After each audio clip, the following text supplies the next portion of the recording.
നമ്മളിൽ പലരും പണക്കാരനാകാൻ ആഗ്രഹിക്കുന്നവരാണ്. അതിനായി കഠിനാധ്വാനം ചെയ്യാൻ നമ്മൾ തയ്യാറുമാണ്.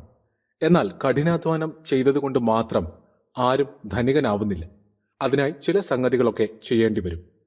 ലോകം ഇന്നേ വരെ കണ്ടതിൽ വെച്ച് ഏറ്റവും സമ്പന്നനെന്ന് അറിയപ്പെടുന്ന വ്യക്തിയായ ജോൺ ഡി റോക്ക്ഫെല്ലറുടെ വാക്കുകളാണിത്.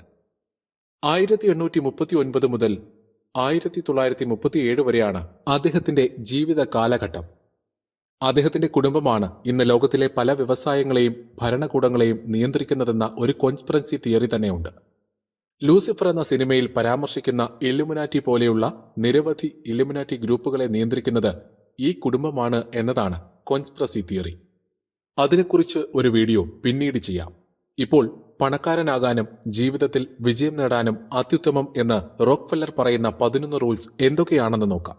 പണക്കാരനാകണമെന്ന് വലിയ ആഗ്രഹമൊന്നുമില്ലെങ്കിലും ഇത് ചുമ്മാ കേൾക്കൂ.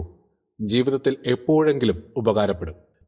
ഇതിൽ ആദ്യത്തെ റൂൾ പാസീവ് ഇൻകം കണ്ടെത്തുക എന്നതാണ്. അതായത് പണമുണ്ടാക്കാനായി നിങ്ങൾ പ്രത്യേകിച്ച് ജോലിയൊന്നും ചെയ്യുന്നില്ല. ആകെ ചെയ്യേണ്ടത് ചെറിയ ഒരു മുതൽ മുടക്കിന് തയ്യാറാവുക. അതിനുശേഷം നിങ്ങളുടെ പണം നിങ്ങൾക്കായി ജോലി ചെയ്യും. അതിലൂടെ സമ്പത്ത് വർദ്ധിക്കും. അത്തരത്തിൽ ഉള്ള ഒരു സോഴ്സ് കണ്ടെത്തുക. ഷെയർ മാർക്കറ്റ് പോലെ അല്ലെങ്കിൽ പാർട്ണർഷിപ്പ് പോലെ എന്തെങ്കിലും. അവിടെ നിങ്ങൾക്ക് നിങ്ങളുടെ സമയമോ ഊർജമോ ചിലവഴിക്കേണ്ടി വരരുത്. ഇതിനർത്ഥം ധാരാളം പണം മുടക്കി ബിസിനസ് ചെയ്യുക എന്നതല്ല. ചെറിയ മുതൽ മുടക്കിൽ തുടങ്ങാവുന്ന കാര്യം കണ്ടെത്തി അതിൽ ഇൻവെസ്റ്റ് ചെയ്യുക. റോക്ക്ഫെല്ലറുടെ ജീവിതത്തിൽ നിന്നുള്ള ഉദാഹരണം തന്നെയാണിത്. അദ്ദേഹത്തിന്റെ ആദ്യത്തെ ഇൻവെസ്റ്റ്മെന്റ് ഒരു പാർട്ണർഷിപ്പായിരുന്നു. അതിൽ നിന്നാണ് അദ്ദേഹം ലോകത്തെ തന്നെ ഏറ്റവും വലിയ സമ്പന്നനായ വ്യക്തിയായി മാറിയത്. നിങ്ങളുടെ പക്കൽ അതിനായി പണം ഇല്ല എന്നാണോ? എങ്കിൽ തീർച്ചയായും ഇക്കാര്യത്തിൽ മറ്റൊരാളുടെ സഹായം തേടാം. മറ്റൊരാളിൽ നിന്നും പണം കടമായി വാങ്ങാം. അവർക്ക് പണം തിരിച്ചു കൊടുക്കാനുള്ള മനസ്സുമുണ്ടാവണം. ഇതിൽ പണം മാത്രം പോരായെങ്കിൽ അത് നടത്താൻ കഴിവുള്ളവരെ കൂടി കണ്ടെത്തുക. നിങ്ങൾക്കായി അവർ നല്ല രീതിയിൽ കാര്യങ്ങൾ ചെയ്യും. ഇത് തുടക്കമാണ്. അപ്പോൾ നല്ല മനസ്സോടെ കാര്യങ്ങൾ ആരംഭിക്കുക. രണ്ടാമത്തെ റൂൾ പണം സേവ് ചെയ്യുക. അതായത് സമ്പാദ്യത്തിന്റെ ശീലം ഉണ്ടായിരിക്കുക എന്നതാണ് രണ്ടാമത്തെ കാര്യം. റോക്ക്ഫെല്ലർ തന്റെ ആദ്യത്തെ സമ്പാദ്യമാണ് തുടക്കത്തിൽ മുതൽ മുടക്കായി ഉപയോഗിച്ചത്. അതേ ഉപദേശമാണ് അദ്ദേഹം മറ്റുള്ളവർക്കും നൽകുന്നത്. തന്റെ സമ്പാദ്യം അത് മറ്റൊരു ഇൻവെസ്റ്റ്മെന്റ് ആക്കി മാറ്റുകയും ചെയ്യണമെന്നാണ് അദ്ദേഹത്തിന്റെ നിർദ്ദേശം. സമ്പാദ്യം എന്നാൽ പണം കൂട്ടിവെക്കുക എന്നത് മാത്രമല്ല, ആ പണം ഒരു ഇൻവെസ്റ്റ്മെന്റിലേക്ക് മാറ്റാൻ കഴിയണം എന്നാണ്.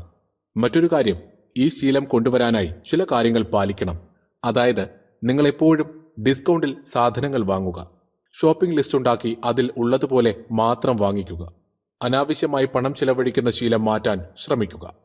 മൂന്നാമത്തെ റൂള് സ്വന്തമായി ബിസിനസ് ആരംഭിക്കുക.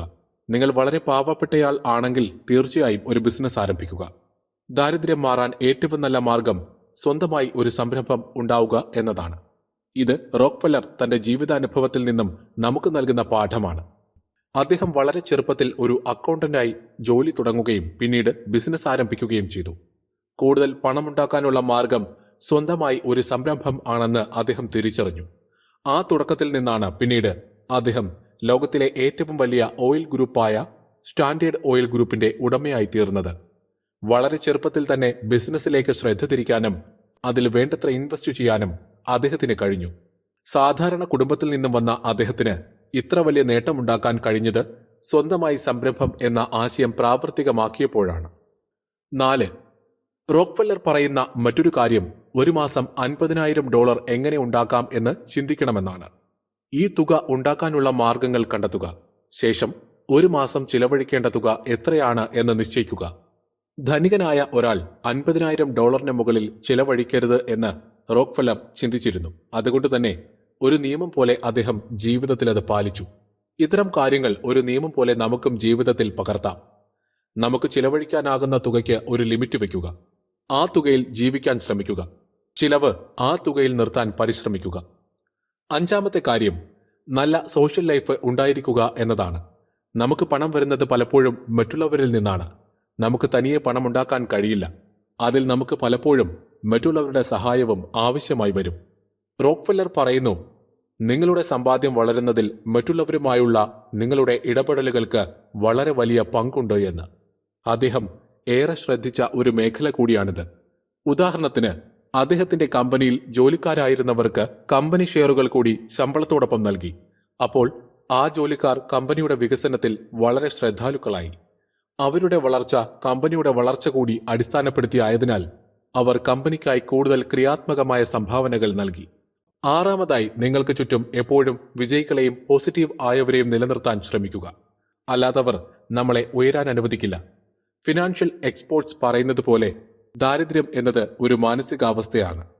ഞാൻ പാവപ്പെട്ടവനാണ് എന്ന് ചിന്തിക്കുന്നവർ തീർച്ചയായും ദാരിദ്ര്യത്തിലേക്ക് ചെന്നെത്തും. അങ്ങനെ ചിന്തിക്കുന്നവർ നമ്മുടെ വിജയത്തിന് സഹായിക്കില്ല. അവരുടെ മാനസികാവസ്ഥ നമ്മളെയും പ്രതികൂലമായി ബാധിക്കും. ഞാനും ദാരിദ്ര്യത്തിലാണ് എന്ന് ചിന്തിക്കുന്ന മനസ്ഥിതിയിലേക്ക് നമ്മളും എത്തിച്ചേരും. എന്നാൽ വിജയിച്ചവരും സാഹചര്യങ്ങളെ ധീരമായി നേരിടുന്നവരും നമുക്ക് കൂടുതൽ വിജയിക്കാൻ ഊർജം നൽകും.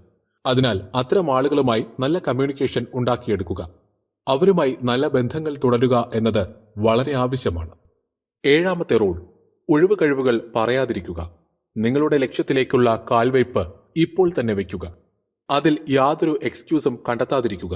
ഇത്തരം കാര്യങ്ങളിൽ ആളുകൾ പലപ്പോഴും തീരുമാനങ്ങൾ എടുക്കാൻ വൈകുകയും പല കാരണങ്ങൾ കണ്ടെത്തുകയും ചെയ്യുന്നു. ഇത്തരത്തിൽ ഒഴിവ് കഴിവ് കണ്ടെത്തുമ്പോൾ അവരുടെ ജീവിതാവസ്ഥയിൽ മാറ്റം കൊണ്ടുവരാൻ കഴിയില്ല. അതിനാൽ ഇത്തരം മാനസികാവസ്ഥയിൽ നിന്നും മാറാൻ ശ്രമിക്കുക.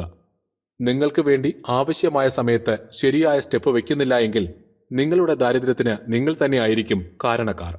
എട്ടാമത്തെ റൂൾ, വിജയികളായി തീർന്ന ആളുകളുടെ ജീവിത ചരിത്രങ്ങൾ കേൾക്കുക.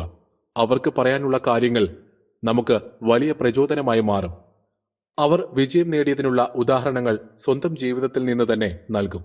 അവർ സമ്പത്ത് നേടുന്ന മാർഗങ്ങൾ നമുക്ക് വഴികാട്ടും. സമ്പത്ത് നേടുന്നതിൽ മാത്രമല്ല, മറ്റെല്ലാ കാര്യങ്ങളിലും നമുക്ക് ഇത്തരത്തിൽ മോട്ടിവേഷൻ ആവശ്യമാണ്.